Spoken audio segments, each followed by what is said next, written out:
Son las 3 de la madrugada, ¿eh? Imagínate el escenario. Sí, el típico caso trítico de guardia. Exacto. Un paciente con diabetes tipo 1 entra por la puerta de urgencias con una hipoglucemia severa. Diaforético, al borde de la pérdida de conciencia, supongo. Tal cual. Se revisa la pauta y, de repente, el clínico de urgencias se da cuenta de que el culpable es, pues, un pico de acción oculto de una insulina basal. Una basal que en teoría creíamos que era predecible y totalmente plana. Eso es, un escenario clínico verdaderamente aterrador que, a ver, según el Manual de Insulinoterapia Ambulatoria 2026, debería ser ya pura historia de la medicina. Y desde luego que debería serlo. Ese tipo de crisis nocturna es el resultado directo de depender de perfiles farmacocinéticos obsoletos. Totalmente de acuerdo. Por eso, en este análisis clínico a fondo que empezamos hoy, nos vamos a centrar en este manual. Que está cimentado en las normativas de los Standards of Care in Diabetes de la ADA 2026. No lo olvidemos. Claro, no es una simple actualización de tablas de dosificación para quienes nos escuchan. Yo, como médica, lo veo como una revolución. Es que es el acta de defunción de la medicina reactiva, directamente. El documento marca el paso definitivo hacia una insulinoterapia de precisión. Predictiva, guiada por biosensores y, sobre todo, enfocada obsesivamente en reducir la inmensa carga metabólica y psicológica del paciente. Exacto. Pero, a ver, para entender hacia dónde va la terapéutica en 2026, primero hay que recordar qué es exactamente lo que estamos intentando replicar. La naturaleza humana, ni más ni menos, y plantearse cuál es la verdadera fricción clínica. Al prescribir insulina exógena, el clínico intenta replicar una partitura fisiológica casi inalcanzable. Es una obra de ingeniería biológica perfecta. Un páncreas sano no solo segrega una línea basal constante, sino que tiene el efecto incretina. Claro, se anticipa la absorción de nutrientes liberando insulina de forma dinámica, mediante picos agudos en el desayuno, el almuerzo y la cena. Y claro, intentar imitar esa red de retroalimentación inyectando líquidos en el tejido subcutáneo es un desafío biomecánico monumental. Es complicadísimo, pero a ver, el grado de dificultad de este desafío varía muchísimo según la fisiopatología. Completamente. El manual traza una línea divisoria muy estricta en la diapositiva 2. Por un lado, en la diabetes mellitus tipo 1, nos enfrentamos a un déficit absoluto. La destrucción autoinmune de los islotes pancreáticos deja la producción endógena a cero. Yo siempre uso esta analogía en la práctica diaria. Es como una fábrica, el páncreas, que ha sido demolida por completo. Me gusta esa analogía. La fábrica demolida requiere que la intervención exógena asuma el 100% del control metabólico desde el minuto 1. Eso es. Pero luego tenemos la diabetes tipo 2. Y aquí el escenario es otro. Es una fábrica que poco a poco se va quedando sin personal y las máquinas se vuelven lentas. Exacto. Un déficit progresivo más resistencia. El páncreas sigue secretando insulina, pero los tejidos periféricos presentan una resistencia severa. Y eso permite al clínico orquestar un abordaje, digamos, mucho más escalonado. Precisamente. Y para ejecutar ese abordaje, el arsenal terapéutico ha evolucionado una barbaridad. Si repasamos las curvas farmacocinéticas, vemos cómo hemos pasado de las ultrarrápidas como Aspart o Lispro a la rápida regular y la intermedia NPH. Hasta llegar a las basales prolongadas de segunda generación, como Glargina U300 o Degludec. Y la joya de la corona actual, las semanales, como Icodec. Pero fíjate, quiero detenerme en un punto crucial. El gran salto cualitativo aquí es la eliminación de la antigua NPH. ¡Ostras! La NPH. El clínico veterano recuerda perfectamente el peaje que cobraba esa formulación. Es que presentaba un pico de acción a las 6 u 8 horas de su administración. Coincidiendo trágicamente con la madrugada, justo cuando los requerimientos basales del paciente son más bajos. Un peligro constante. Pero el mecanismo de las basales de segunda generación, como Degludec, elimina esos picos nocturnos, ¿verdad? Eso es. Forman cadenas en el tejido subcutáneo que se van desensamblando de forma extremadamente lenta. Al lograr una liberación plana se reducen drásticamente las tasas de hipoglucemia. Vale, entonces entendiendo que hoy contamos con herramientas casi perfectas para imitar a la naturaleza, la gran pregunta es, ¿en qué momento exacto de la enfermedad es ineludible empezar a utilizarlas? Bueno, en la tipo 1 no hay debate. El reemplazo es inmediato. Pero en la tipo 2, la ADA 2026 establece unos criterios ineludibles. Las famosas líneas rojas. Hablamos de iniciar insulina ante una hemoglobina glicosilada igual o superior al 10%. O una glucosa capilar por encima de 300 miligramos por decilitro. Y ojo, también ante síntomas catabólicos. Claro, pérdida de peso inexplicable secundaria a la cetosis o cuando fracasa la terapia oral doble o triple. Y no nos podemos olvidar de las situaciones especiales, descompensaciones agudas, altas dosis de glucocorticoides crónicos o cirugía mayor. Y, por supuesto, con un énfasis tremendo, el embarazo. El manual detalla unas metas estrictas que dan vértigo. Es que el embarazo no admite margen de error. Hablamos de glucosa en ayuno entre 70 y 95 y a la hora postprandial un límite de 110 a 140. Llegar a esas dianas terapéuticas nos obliga a reconstruir el metabolismo de una forma muy precisa. Y el documento expone 2 vías para la diabetes tipo 1. La primera vía es la clásica, múltiples dosis de insulina o MDI, con el esquema basal-bolo y la regla del 50-50. O sea, 50% para la basal y 50% para los bolos prandiales, partiendo de una dosis total diaria inicial de 0,4 a 0,6 unidades por kilo. Exactamente. Y aquí entra la fórmula del conteo de carbohidratos. Una unidad por cada 10 o 15 gramos. A ver, perdona que te interrumpa, pero yo siempre me cuestiono esto. ¿Exigir a un paciente que calcule una unidad por cada 15 gramos de carbohidratos en cada comida no es básicamente convertirlo en un matemático a tiempo completo? Totalmente. Y esa carga cognitiva produce una fatiga terapéutica enorme. Por eso mismo, y respondiendo a tu duda, el manual introduce la vía 2. La tecnología avanzada. Exacto. Bombas de infusión o sistemas híbridos con algoritmos de ajuste automático vía monitoreo continuo. Estos sistemas modulan la infusión minuto a minuto y alivian toda esa carga matemática. ¡Qué maravilla! Pero bueno, mientras la tipo 1 exige este reemplazo total desde el primer día, la tipo 2 permite una estrategia mucho más escalonada, ¿no? Sí, y eso nos lleva a los algoritmos clínicos de la ADA 2026. Hay un movimiento muy claro hacia la simplificación. Sí, lo veo en la fase 1 de la diapositiva 6, el inicio y titulación basal. Son 3 pasos muy definidos. Primero, iniciar con un análogo basal de segunda generación a 10 unidades al día o de 0,1 a 0,2 unidades por kilo. Segundo paso, titular añadiendo 2 unidades cada 3 días. Y el tercero, alcanzar la meta deteniendo la titulación cuando la glucosa en ayuno esté entre 80 y 130. Vale, pero aquí hay un red flag clínico brutal, una advertencia crucial. La más importante, diría yo. Si se supera la dosis basal de 0,5 unidades por kilo al día sin lograr el control de la hemoglobina glicosilada, hay que parar. Porque ahí el clínico debe sospechar de hiperglucemia postprandial, ¿verdad? Exactamente. Si seguimos subiendo la basal, solo conseguiremos hipoglucemias nocturnas. Ahí hay que saltar a la fase 2. La intensificación postbasal. Y aquí tenemos 3 rutas.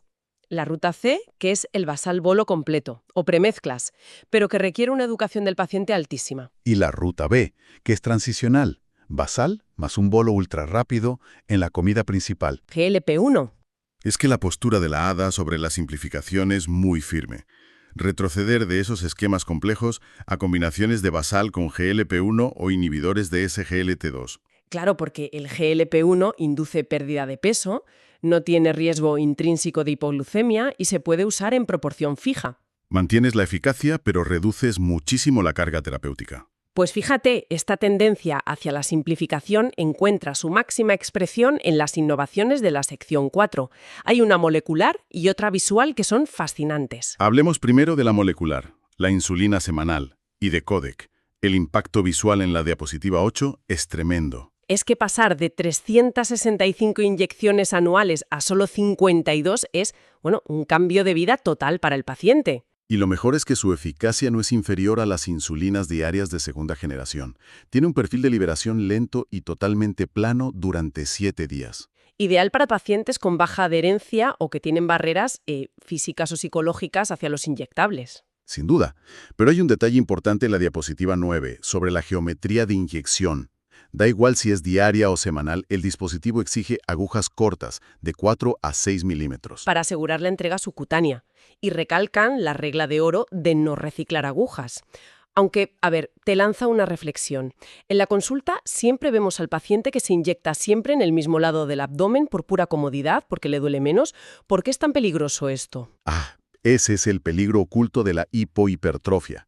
Si inyectas en zonas induradas, generas una absorción errática. O sea, que la insulina se queda ahí atrapada y de repente se libera de golpe. Exacto. Y eso genera una alta variabilidad y el riesgo de hipoglucemias severas totalmente inesperadas. La rotación sistemática es innegociable en la práctica diaria. Innegociable. Y pasando a la otra gran innovación, la visual. La diapositiva 10 contrasta la vieja glucemia capilar con el monitoreo continuo, el CGM. Es el cambio de paradigma definitivo. La glucemia capilar son simples fotografías, datos ciegos entre una punción y otra. Mientras que el CGM funciona como un vídeo en tiempo real. Y claro, aquí entra la métrica estrella, el tiempo en rango, o TIR. El TIR es fundamental. Facilita ajustes proactivos y reduce enormemente el tiempo que el paciente pasa en hipoglucemia. Vale, pero con este vídeo en tiempo real, los clínicos tenemos una avalancha de información. Y el desafío en la sección 5 es cómo usar esos datos sin precipitarse. Exacto. Las reglas de microtitulación. La regla de oro es evaluar siempre promedios de 3 días. Nunca, bajo ningún concepto, valores aislados. A ver, yo te cuestiono esto como médica. Si un paciente ve un valor altísimo en su monitor un martes, ¿el instinto clínico es corregirlo inmediatamente? ¿Por qué esperar 3 días? Entiendo ese instinto, pero hay que evitar la sobrecorrección. Existen muchas variables diarias, como un pico de estrés puntual o una digestión más lenta. Si corriges un martes por un pico aislado, el miércoles puedes provocar una hipoglucemia severa. Claro, tiene todo el sentido. Entonces, promedios de 3 días. Y las reglas prácticas son claras. ¿Fallan en ayuno? Pues se suman de 2 a 4 unidades a la basal. Falla prealmuerzo, se suma 1 o 2 unidades al bolo del desayuno. Y falla nocturna, sumamos 1 o 2 unidades al bolo de la cena. Pero ojo, hay una excepción para la hipoglucemia. Para cualquier hipoglucemia se debe reducir inmediatamente un 10 o 20% la dosis responsable. Ahí nos esperan 3 días. Prioridad absoluta a la seguridad. Y precisamente el manual estratifica la hipoglucemia en 3 niveles de riesgo clínico. El nivel 1 es la leve, por debajo de 70 miligramos por decilitro. Ahí aplicamos la regla de los 15 gramos. 15 gramos de carbohidratos rápidos y esperar 15 minutos, ¿no? Eso es. Luego está el nivel 2, la moderada, por debajo de 54. Aquí hay un riesgo significativo y exige una revisión profunda del esquema. Y el nivel 3 es la grave. Alteración cognitiva, incapacidad de autorrescate. El paciente necesita glucagón nasal o inyectable por parte de un tercero, o glucosa intravenosa en urgencias. Hay que tener muy en cuenta los factores de riesgo para llegar a esto. Una insuficiencia renal, omisión de comidas o hacer ejercicios sin planificar. Precisamente, la insuficiencia renal nos lleva a la sección 6 a hablar de las poblaciones especiales y cómo calibrar el riesgo, porque un error aquí puede ser fatal. Totalmente. En el adulto mayor o frágil, el gran riesgo son las caídas por hipoglucemia. El ajuste exige metas laxas y esquemas simples. Solo basal de segunda generación. Y en la enfermedad renal crónica, la RC, aquí hay un punto clave que te quiero pedir que nos expliques bien a nivel fisiológico. A ver, en la ARC hay una disminución del aclaramiento de insulina por parte del riñón. Es decir, la insulina dura mucho más tiempo circulando en el cuerpo. Ostras, claro. Entonces el ajuste debe ser con dosis más bajas y una titulación hiperconservadora. Exacto. Y la integración del CGM aquí es crucial. Es un salvavidas. Y no olvidemos el embarazo y posparto. Las metas son ultra estrictas durante la gestación, ajustadas por trimestre, pero requieren una reevaluación drástica, un recorte enorme de dosis justo al dar a luz. Porque la resistencia a la insulina cae en picado al expulsar la placenta, claro. Por eso la calibración es tan fina. Y esto enlaza con la sinergia metabólica. Las terapias no insulínicas, la metformina, por ejemplo, que el manual dice que se debe mantener siempre por su protección cardiovascular y sensibilidad a la insulina. Y el gran beneficio sinérgico de sumar GLP-1 y los inhibidores de SGLT2. Esto disminuye drásticamente el requerimiento total de insulina y contrarresta el aumento de peso. Pero cuidado, porque aquí el documento lanza una gran alerta clínica. Hay un riesgo documentado de cetoacidosis diabética euglucémica al combinar insulina y SGLT2. Es una alerta vital. Esto ocurre ante ayunos prolongados o si se hace una reducción demasiado drástica de la insulina. El paciente está en cetoacidosis, pero con glucemias aparentemente normales, lo que puede despistar muchísimo en urgencias. Es un cuadro engañoso y peligrosísimo. Y bueno, toda esta evidencia, toda esta fisiología nos empuja a una conclusión inevitable en la diapositiva 15 sobre cómo se debe ejercer la diabetología hoy. Es el choque de dos paradigmas. Por un lado, el modelo clásico, que era reactivo, con monitoreo ciego, esquemas superrígidos, insulinas de primera generación, y que aceptaba la hipoglucemia como un daño colateral, Y por otro lado, el modelo ADA 2026, que es plenamente proactivo. cuyos pilares son el CGM predictivo, la simplificación extrema con insulinas semanales y combos de GLP-1, el empoderamiento del paciente y el tiempo en rango como la métrica reina. Me quedo con la máxima del manual para sintetizar todo esto, fíjate. Dice que la insulinoterapia exitosa ya no es un cálculo matemático estático, es un proceso iterativo que exige tecnología visual, farmacología de ultra larga duración y diseño terapéutico centrado en el paciente. No se podría resumir mejor. Es un enfoque mucho más humano, paradójicamente gracias a la tecnología. Totalmente. Y para terminar, quiero dejar una reflexión provocativa para quienes escuchan y analizan el futuro de nuestra práctica clínica. A ver, dispara. Si la farmacología molecular nos lleva a insulinas que se inyectan una sola vez a la semana y los monitores continuos con algoritmos ya ajustan el goteo de forma híbrida e inteligente... Casi de forma autónoma. Exacto. La pregunta es, ¿estamos a las puertas de un futuro cercano donde el rol del médico deje de ser el de un calculador de dosis para convertirse fundamentalmente en un psicólogo clínico o un estratega conductual? Es una pregunta tremenda. Guiar al paciente en un tratamiento que técnicamente se gestiona solo. Ahí lo dejo resonando. Una interrogante sobre la esencia misma de nuestra especialidad.